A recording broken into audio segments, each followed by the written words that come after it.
c'est du n'importe quoi, vraiment. Kylian Mbappé, il est en train de cracher dans la main qu'il a accueillie, vraiment.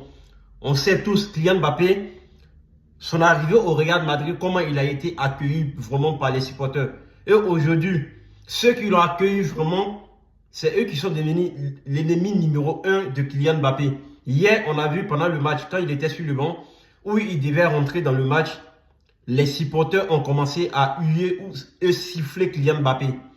Mais le bouc, il a fait quoi? Le bouc, il a fait quoi? Il avait la banane. Il avait la banane, il avait le sourire. En gros, ils s'en foutaient.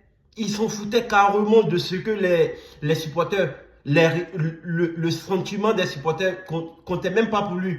Limite, ça comptait même pas. Vraiment. Le gars, après le match, il s'empressait vraiment de se changer, comme s'il avait organisé quelque chose avec la presse.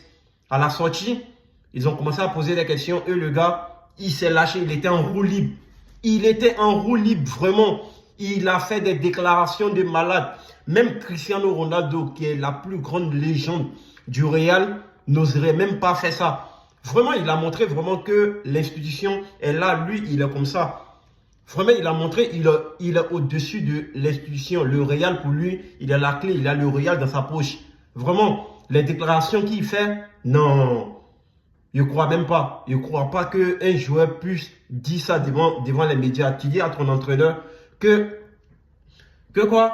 Abellois l'a fait comprendre que lui, il va être le quatrième attaquant. Et 10 minutes plus tard, ça a été démenti par Abellois. Il n'a jamais dit ça à Kylian Mbappé. Et il continue dans ses petites en disant que lui, il n'était pas là. On a perdu. On a été éliminé face à Basaciete. Il ne sait pas comment s'appelle l'équipe bizarre qui nous a éliminés en Coupe du Roi. Mais il oublie vite, ce mec. Il oublie vite. Il oublie quand il n'était pas là, on a gagné 5 matchs d'affilée. Mais quand il est revenu, voilà, on était sur la pente descendante, comme toujours. Voilà, quand il était là, on a commencé à perdre les rencontres. Voilà, parce que le gars, quand il est là, on ne vaut rien. Quand il n'est pas là, on est fort. Voilà, bizarrement. Bizarrement. Et dites-vous, même la maman de Kylian Mbappé avait la banane aussi. Avait la banane. Elle aussi, elle s'en foutait.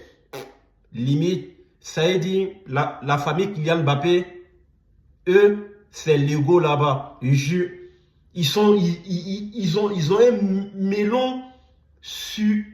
Non, vraiment, c'est de la merde tout ça là. Vraiment.